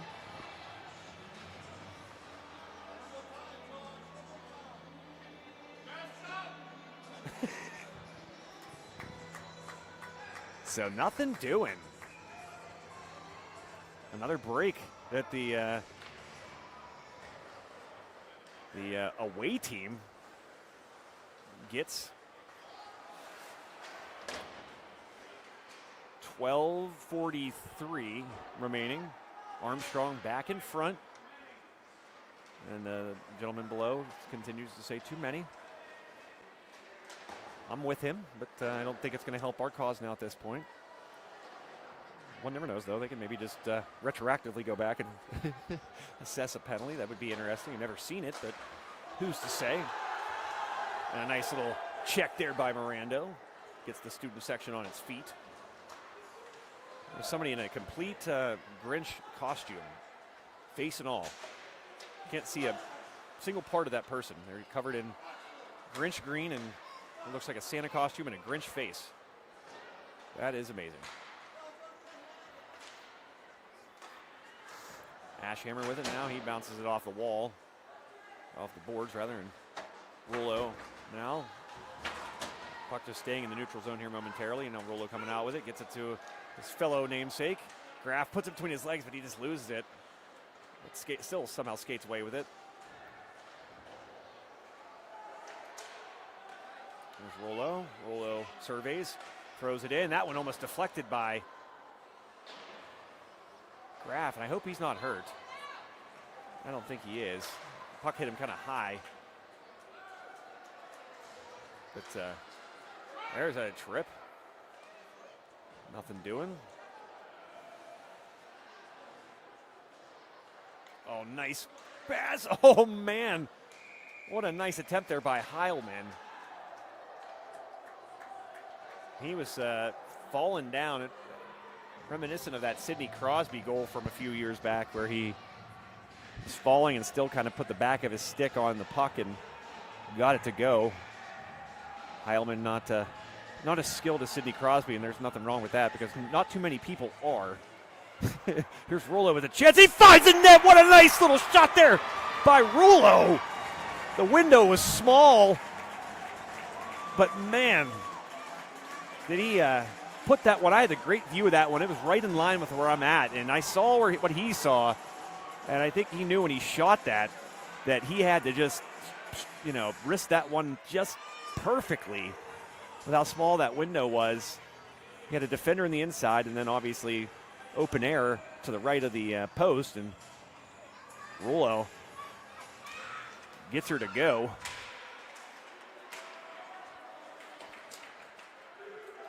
So 5-2-3. Riverhawks now up with 10:47, remaining in the third period. This 2A PIHL matchup. Backhand shot. It's in! Rollo lighting the lamp again. Man, a nice little sequence here for the Riverhawks. Josh Rollo rolling the ice right now.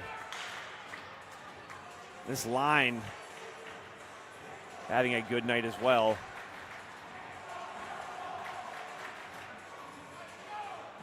What was a tied hockey game. We'll see Gunther talking to his teammates there. Come on guys, we still got some time left here, 10:37 left. Let's not just give up now. But a tall hill to climb as the Riverhawks have scored 3 goals already in this period. Like I was about to say, a tied contest now is a 3-point Armstrong advantage. Thanks to a beautiful goal by Jake Graft and 2 from Rollo.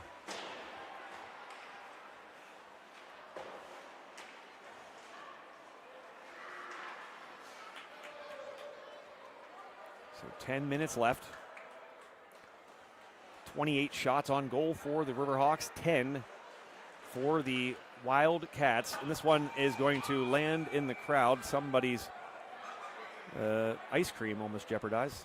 There's ice cream in here now. If there's ice cream in here now, I need to know about that. That would be incredible. Although it looks like it's mint chocolate chip. Not a fan of mint chocolate chip. I think mint candy and ice cream especially, just not. Let's leave mint where mint belongs. We try to put mint in some things, and it's like peppermint patties, no thank you. Andy's mints, or Andy's candy, like mints, those, no thank you as well. Let's just mints belong in gum and toothpaste, and let's just leave it there. Maybe another chance. Grab for the backhand, didn't get enough stick on it, but boy, did he. Here's an opportunity now. Let's see, a little one-on-one here between Johns and Eschball, and the goal is scored, by the captain, Miller, Preston Miller. What a beautiful display there. Boy, is he fast, Preston Miller. able to bring the Wildcats back within 2 goals, excuse me.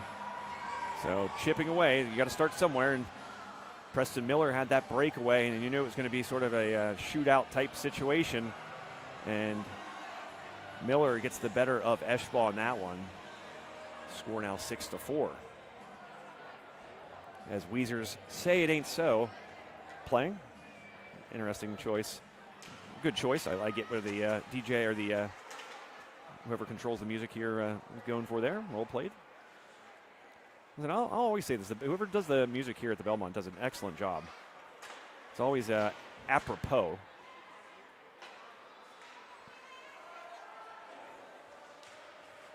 There's Graff. Talk about a fast skater. Jake Graff. A little contact there. Nice pass. Here's Jonah Miller. Dump back to Graff. Graff's going to have an opportunity. What's he do? He buries it. Let's go. Graff. I believe that's a hat trick. And what a great pass by Jonah Miller. Finding Graff. Leaving him wide open. He drew both those defenders with him. I think there were the two. It was kind of a 2-on-2 type situation. And Miller drew the guys up with him. He goes crashing into the boards with that Latrobe player. Put his body on the line to dump it off to his teammate, who's then wide open.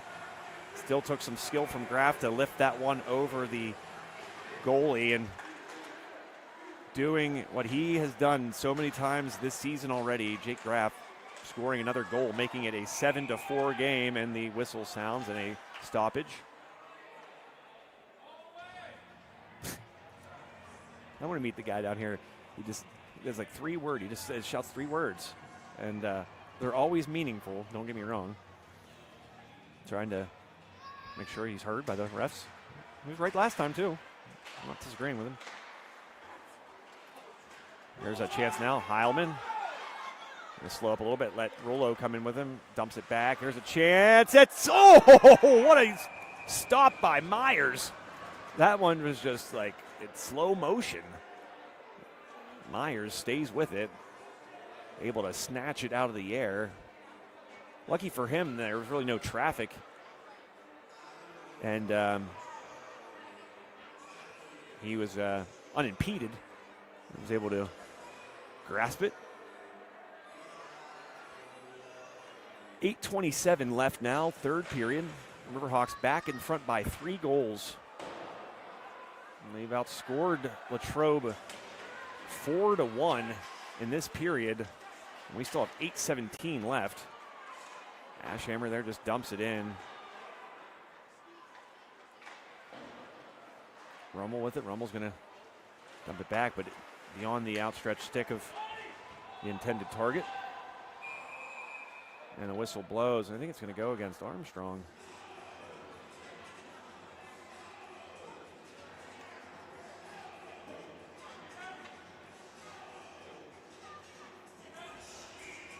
Well, nope, I'm not sure what occurred. My my small brain can't comprehend whatever just occurred.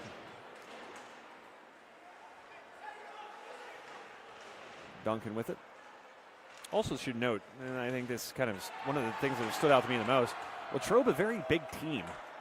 A lot of big players on their side of things, including their captain, Preston Miller.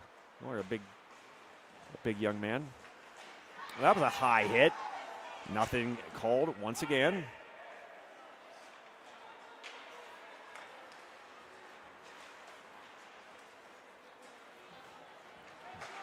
That one knocked down. Good defense by Milligan.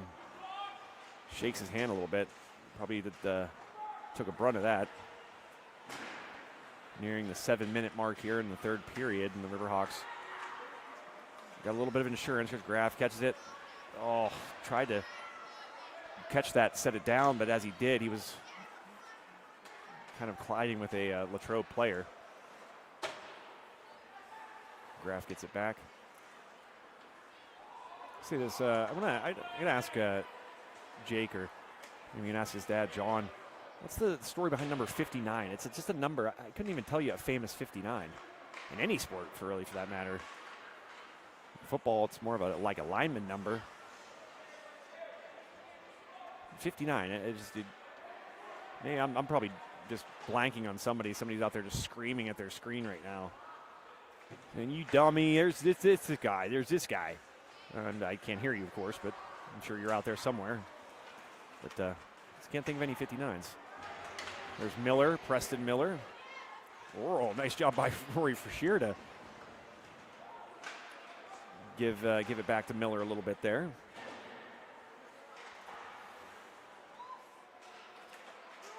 There's Mirando. Mirando throws it across, but no one home as a couple of his teammates were heading to the bench for a line change. Now Rollo has it.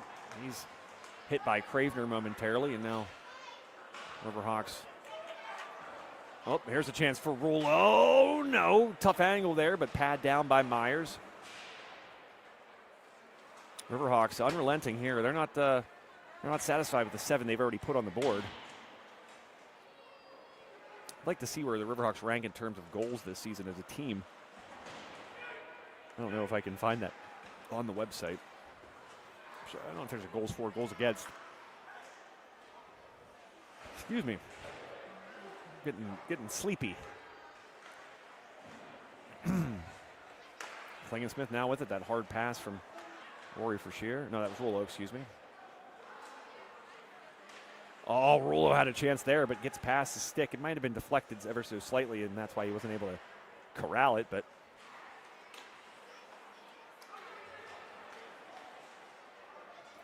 tell you what, I don't think I could have played hockey. One, because I'm just not like, I don't think I have the skill set that like a player like Graf has or Rollo. One, I'm too tall. I mean, and you're going to say, oh, there's plenty of tall players. I remember Ben, that guy from the Stars a few years back. He's a great example. There's tall guys there. I get it. Malkin's, 6'3", 6'2", I don't know, tall. But I just don't have a low center of gravity. I don't have the ability to create a low center of gravity. I would be getting hurt every shift had I played. My mother was smart. She signed me up for basketball. You know, use your height in a sport that it matters. And, yeah, probably a smart call. Save yourself a lot of money, both with the equipment costs and also the hospital bills that would have came with it.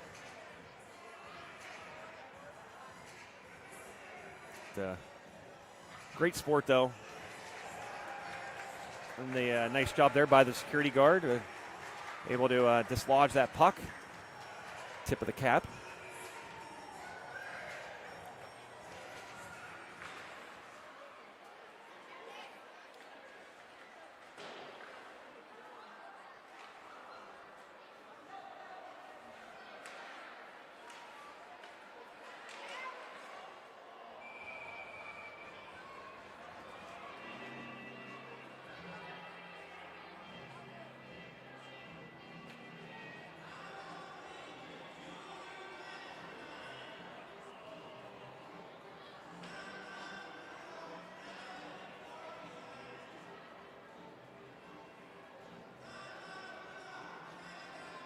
Run, Rudolph. No, that's an easy one. Getting played. Oh, another chance. Knocked down, though, by... Can't see the name. Number 6, I can tell you. Getting a little chippy over there on that far side. Graf has it for a second. Trying to spin out of that one. He has a chance for Miller. This one's still loose in front, and it's in. Wouldn't you know it, Jake Graf? 4 goals as he lets the student section here. Jake Graf, a one-man wrecking crew. That was that might have been the most impressive one of the night, as he wrapped himself around the post, and it happened so quickly, and I don't even know if it was a backhand or if he was able to. It had to have been that angle he was coming at, but boy, oh boy. It doesn't matter what opportunity it is, whether it's a shot far away from the net in those dirty areas near the crease, and, you know, he does it all. Very versatile player is Jake Graff, and because of that, he has 4 goals here tonight. And that is half of the Riverhawks total. To put that in perspective, though, the Riverhawks have scored 5 goals here. And we still have 3 minutes remaining in this period, but they've scored 5 goals in this period. They have 3 prior, and 3 of those, I believe 3, have come from Jake Graff. And you're going to ask, oh, that's pretty impressive, a hat trick in a period. Well, he did that about 2 games ago as well, and it was the first period that he did it. I think it was against Shaler, I want to say, as Eschbaugh lays on top of that one.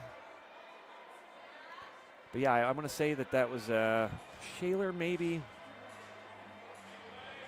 I'd have to go back and look, but not the first time that young man has gathered a hat trick in a period. And I'm going to guess it's not the last. Still plenty of games left in this regular season, and I would like to think that Jake Graff's got hockey in his future well beyond this season.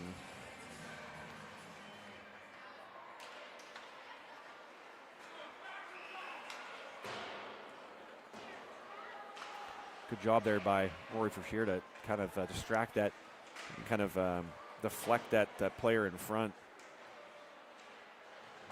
That was heading in a dangerous area, and he kind of kept him out of a clear path. Eschbaugh doesn't know where it is. There's Forsheer to kind of come to his rescue and get it out.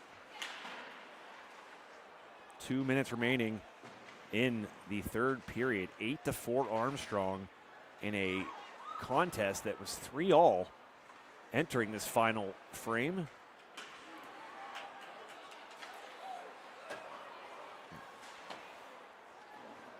The lone goal for Latrobe coming from Preston Miller on a breakaway over the left shoulder of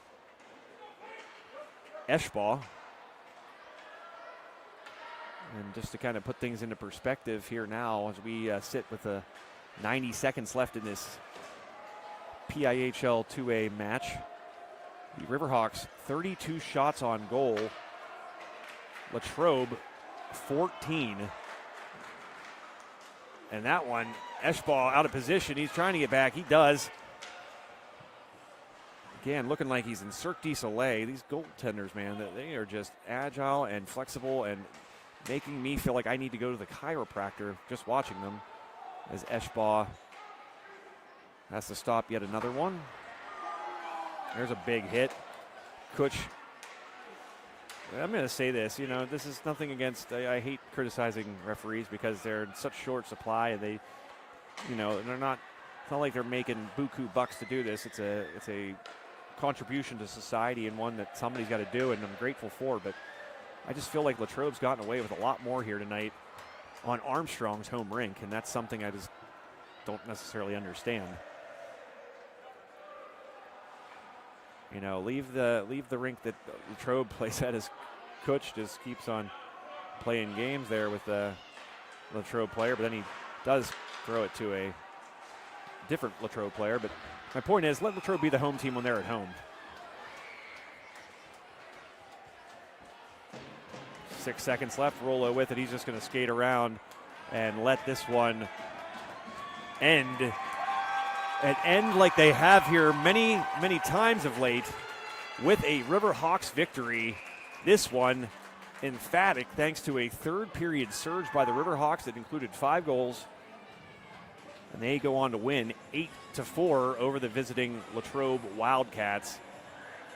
Another emphatic offensive effort from the Armstrong Riverhawks here tonight. And our 3 stars, I think, quite evident.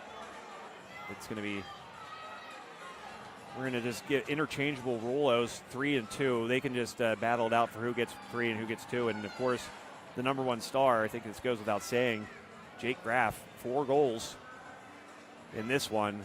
And a big reason why a 3-3 game ended with a 8-4 result. Tonight's first star, Jake Graff.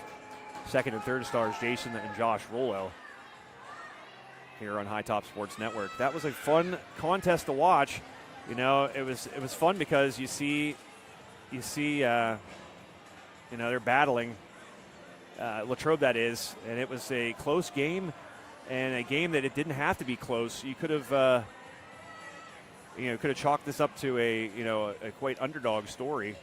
As I mentioned coming into this, I think Latrobe is 7th, Armstrong 3rd, and really there's not a big difference between those top 3 teams in the 2A classification. You got Penn Trafford at the top, Hempfield right behind them, and then Armstrong. Those 3 teams could beat each other in any given night, and I think Armstrong's going to get a crack at them here, certainly in the little bit of the regular season, as Myers and Bauer exchange some pleasantries there. Love to know. I want to like be one of those people that can read lips really well, like there's like people that are like professionals in it. That's got to be fun, because you get to like be able to see what people are saying, and then where other people have no idea. So that's going to be pretty cool. Anyways, I digress. A good game here tonight. A nice job by Armstrong to kind of, steal the momentum and steal it in a very emphatic way. It was a 3-3 game going into the 3rd period. Latrobe looked up for the task, but then, as I said, Jake Graff and company had other plans in store, and he puts 3 goals on the board himself in that 3rd period, in addition to a Rullo goal to help the Riverhawks. I think it was Rullo, I want to say, but that helps the Riverhawks out to an 8-4 victory here tonight from the Belmont Complex. And before we go, I want to just repeat a couple of the things that the Belmont Complex has going on. Of course, the Little Pens Learn to Play Hockey Winter Program. Okay, there's a $50 off scholarship option for it. Take advantage of it now. Registration ends on the 17th, okay? It's $249. You get all the equipment in 10 sessions. If you've been thinking about having your youngster sign up for hockey and they are within the ages 5 through 9 age group, have them sign up now. It's a great opportunity. I said it's $249. The equipment alone would normally cost retail $450, but the Little Pens Learn to Play Hockey Winter Program, a resource to let youngsters do it affordably. Also, the 3-on-3 Draft Hockey Tournament is a one-day event per age group, December 26th through the 31st, ages 8U through 16U. The cost is $25 per player. You can go onto the Belmont Complex, go to belmontcomplex.net webpage. Gary, we got to have a talk about this webpage thing. It's a website. Go to belmontcomplex.net for info and online registration. So do it all on this website or the webpage, as Gary would write it. Pool discount memberships available now. Makes a great stocking stuffer. Get it now, and it's obviously going to be discounted. Everybody likes to save money. Also, the alumni hockey game for all former Ford City, Katanning, and Armstrong players. Saturday, December 27th. Face-off is 11:30 for 35 and up. And 34 and under is at 1 p.m. Cost is $25 per player. You can get a hold of Leanne Snow at leanne.snow@gmail.com to inquire or register. Any other questions? Just give the Belmont a call. Of course, their number on your screen, but it's 724-548-1067. The Belmont Complex, where we sit right now, a wonderful place and a resource for this community for sure. And a lot of that credit goes to the gentleman I mentioned a couple times, Gary Montebell. He runs the show here, does a hell of a job, and good guy. Consider him a friend, and it's not an easy task having to run a facility like this, but he does it, and he does it quite well. So kudos to Gary. I would also be remiss, though. I almost left this out. This Saturday, December 13th, public skates from 7:30 to 10 p.m., and it is a Taylor Swift birthday party tribute celebration. I'm not making that up. During the intermission, I showed you the flyer for it. It's not a mistake. It's not a typo. It's the Taylor Swift birthday party tribute celebration, 7:30 to 10. Cost is $10 plus $3 for skates. It includes music, skating, food, drinks, making friendship bracelets, and memories to last a lifetime. That's for sure. That's a good place to leave it here tonight, I think. Appreciate the Belmont Complex for their support and sponsoring tonight's game. Folks, you have them to thank for you being able to watch this game wherever you may be. Thank you guys for tuning in, as you always do. You guys make it fun and you guys are the best. Can't imagine doing this anywhere else for the viewer base that we do it for. That is for sure. Much love from myself and everybody else at High Top Sports Network. In the meantime, make sure you log on to hightopsportsnetwork.com, subscribe to our website, our Facebook page, our Instagram, all those Instaface, whatever we have. Who knows? I don't know. But it's good that you do, because then you can kind of help us. It does help us in certain areas. So it's a little thing that goes a long way if you follow us on our social media pages and our website. And also, it allows you to know when your favorite team's playing next. So that's all of it for the hockey this week. We have a doubleheader of basketball tomorrow at Armstrong. It'll be the Shaler Titans paying the Armstrong boys and girls a visit for a Friday night matchup in WPIAL basketball action. But that does wrap it up from here at the Belmont Complex, the lovely Belmont Complex. Get online and find out more about any of the things I brought up tonight, including the Taylor Swift birthday party tribute celebration on Saturday. That certainly will bring the entire community here to the Belmont. I don't know how they're going to fit all those people here, but that'll be interesting to find out about. And it should be a good time. But in the meantime, folks, thank you again for tuning in. Appreciate you guys so much. And have a great rest of your week. And may no train pass you by. We'll see you guys.